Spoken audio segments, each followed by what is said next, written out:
بسم الله والحمد لله والصلاة والسلام على رسول الله وعلى آله وصحبه ومن والاه. اما بعد، السلام علیکم و رحمت الله و برکاته. برادران عزتمند، چند روز قبل یکی از برادرها یک نوار ویدیویی برام فرستاد که در اون نوار یک انسان میگه که در رابطه با رقم، یعنی شماره گوشی الله گفته صحبت میکنه. العیاذ بالله. شما گوش بکنید که این چی میگه. میگه که شماره گوشی الله میدونی چند است؟ 3 تا 2 هست. میگه یک دفعه گوش بکنید، بعدا توضیح میدیم ان شاء الله. نامری تلفن خدا و همون زنگ بزن، خدا جواب میده. اون کدام نام است؟ نامری تلفن خدا میگه 222 3 تا 2 3 تا 2 بگه خدا جواب میتونه نتا.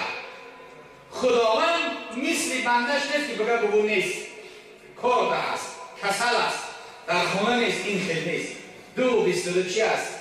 دیر شب، ساعت دیر شب، 2 رکعت نماز، 2 قطره آب چشم، همین چی 3 تا 2 در دیر شب 2 رکعت نماز، 2 قطره آب چشم بکن و خدا تو تماس میگیری. این شخص میگه که شماره گوشی، یعنی شماره تلفنی الله، رقم تلفنی الله 3 تا 2 هست. اونها چی هستند؟ 2 رکعت نماز در دیلی شب، ساعت 2 شب. توجه داشته باشید. و 2 قطره آبی چشم.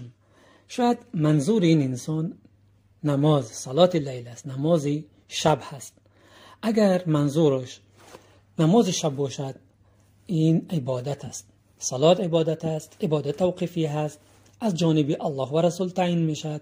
انسان اصل در عبادت من است. انسان نمیتونه در یعنی عبادت انجام بده تا زمانی که دلیل نداشته باشه، و هیچ انسان حق ندارد که اسم عبادت تغییر بده. اگر منظورش مثلا نماز شب است، الله متعال در سوره اسراء آیه 79 میفرماید اعوذ بالله من الشیطان الرجیم و من الليل فتهجد به نافله لك. بعضی از قسمت شب رو ای محمد صلی الله علیه و سلم، الله میفرماید ای محمد صلی الله علیه و سلم، در اون قسمت شب قرآن در نمازت بخون تا اینکه این نافله باشه، برای تو زیادت باشه در رفعت قدر و درجه تو، رفع درجاتت، بلند شدن درجات تو. یا در سوره مزمل الله متعال میفرماید یا ایها المزمل قم الليل الا قلیلا. ای کسی که خودت بر پارچه پیچاندی، یعنی منظورش محمد صلی الله علیه و سلم هست، شب برپا بدار جز اندکی از اونه. و خود رسول الله صلی الله علیه و سلم فرمودند افضل الصلاه بعد الفریضه صلاه الليل. یعنی بزرگترین اجر را بعد از نماز فریضه همون نمازی دارد که در شب یعنی خوانده می شود. مسلم روایت کرده است حدیث. اگر منظورش این هست، اینها به قرآن و سنت ثابت شده هستند. منظور این هست، باید بگویی که نماز شب برپا بدار.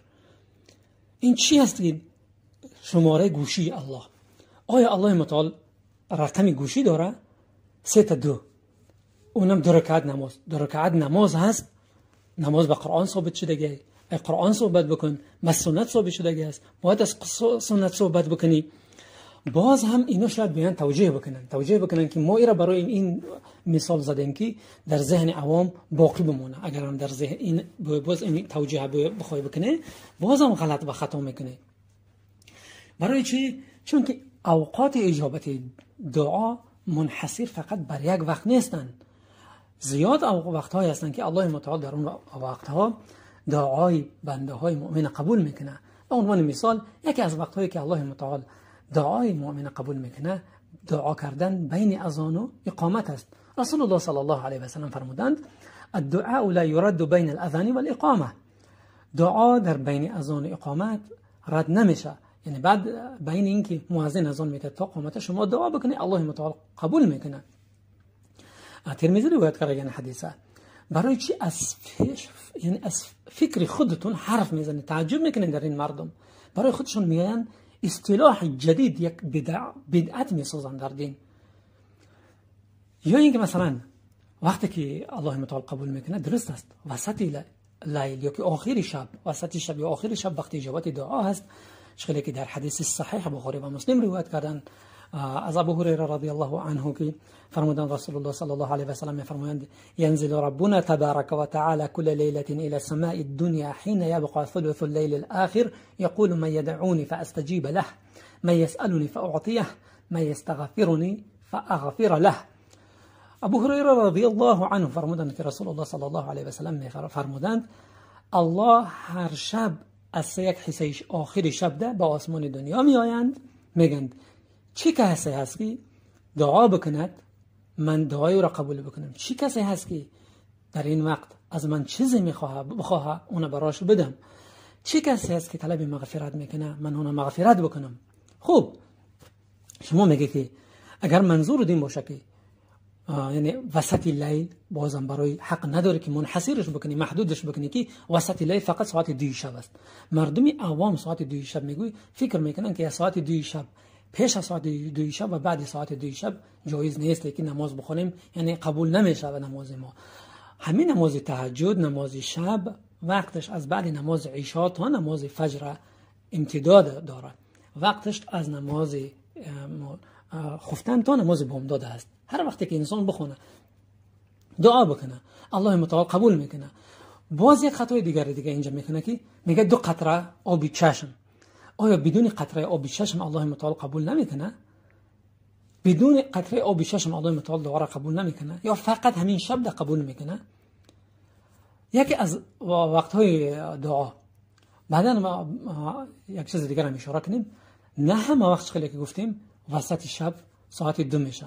بعضی وقت بعضی جاهای هست که ساعت 2 شب فرق میکنه، در روز کوتاه شدن میگن در تابستان زمستان.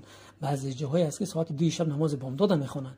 یک انسان عامی فکر میکنه که ساعت 2 شب اگر ما تهجد نخوندیم دعا نکردیم الله متعال دعای ما را قبول نمیکنه. اونجا ساعت 2 شب ما دریافت نمیکنیم، در جای زندگی میکنیم، روز میشه از نماز تهجد شد چیکار میکنه؟ محروم میشه به این حرفای شما. یا که سوم مثلا ببینیم بین در وقت سجده، وقت اجابت دعا، وقت سجده است که رسول الله صلی الله علیه و سلم فرمودند اقرب ما یکون العبد من ربه و هو ساجد. نزدیکترین وقتی که بنده به پروردگارش در اون وقت نزدیک است در حالی است که سجده میکنه. در وقت سجده هر دعایی که میکنی از الله بخواه. یا اینکه وقتی روز جمعه وقتی که امام بالا منبر میبره در اونجا، یا اینکه چهارمش پنجمش مثلا در نماز قبل، در آخر نماز قبل از سلام دادن هر دعا میکنی بکن. خود روز جمعه ابو هریره رضی الله عنه روایت میکنن که ذکر رسول الله صلی الله علیه و سلم یوم الجمعه فقال فيه ساعه لا يوافقها عبد مسلم وهو قائم يصلي يسأل الله شيئا الا اعطاه اياه. حدیث بخاری و مسلم روایت کردن رسول الله صلی الله علیه و سلم. ابو هریره روایت میکنه که رسول الله صلی الله علیه و سلم فضیلت روز جمعه را وقتی که ذکر کردن گفتن که در روز جمعه یک ساعت یعنی یک زمانی هست که در اون زمان وقتی که انسان مومن دعا بکنه الله هم موفقت بکنه همون زمان در بیاوه و هو قائم یصلی و نماز میخونه. علما اومدن اینو چیکار کردن؟ در شرح این حدیث گفتن که توجیهات زیاد دارن علما در رابطه با وقت که چون رسول الله صلی الله علیه و سلم اینو معین کردگی نیستن، فقط همینجا که و هو قائم اون راستا نماز میخونه، ایستاده نماز میخونه، هر چی که الله بخواه الله متعال براش میده. عالم اومدن گفتن که آخر روز جمعه است قبل از نماز چی؟ نماز مغرب، قبل از نماز شام. یعنی هر کسی که بعد نماز عصر تا شام اوقات مکروه است، وقتی مکروه است، نماز نفل خواندن جایز نیست. گفتن عالم اومدن گفتن که همین آخر روز جمعه هست. اجتهاد علم هست که آخر روز جمعه است کسی که انتظار نماز مغرب هستن، یعنی در حکم این هستن که گویا که اونها در نماز هستن. بعضی گفتن که این همون وقتی است که امام در بین خطبه میشینه. اجتهاد کردن. خلاصه خود رسول الله صلی الله علیه و سلم این وقت در روز جمعه معین کردن تا اینکه مؤمنان این روز کلا به عبادت چکار بکنن؟ سپری بکنن به عبادت و دعا. این روز جمعه را سپری بکنن، در هر لحظه با دعا با یاد و ذکر الله باشند.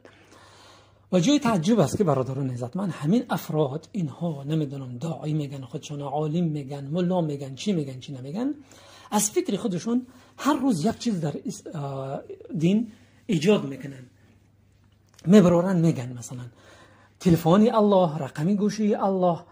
فقط یک انسان میبره میگه که شفر کامپیوتری الله، یعنی همون کد کامپیوتری الله فلان فلان فلان است.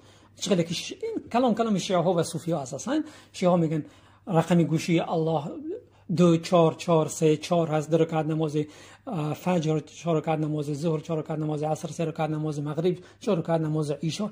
از خودشون میارن چیزهای بدعت در دین ایجاد میکنن و امروز اینها رو همین کارا میکنن. آیا و اگر ببینیم برادر، یک چیزی را که الله متعال برای خودش مثلا چیزی که مثلا قایم به نفسی هست، به ذاتی هست، به خودش الله نسبت داده باشه، اون دلالت بر تشریف اون میکنه. مثلا ناقۃ الله میگه یا که بیت الله میگه، این دلالت بر تشریف میکنه.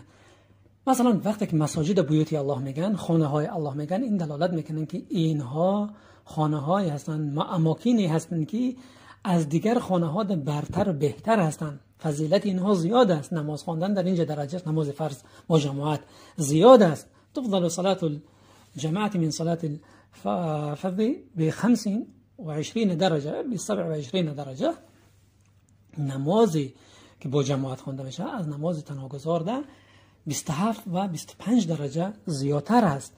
یا ناقۃ الله، اون شطور، مثلا اون شطوری که الله متعال به خودش نسبت داد، اون دلالت میکنه که از دیگر شطورها بهتر است.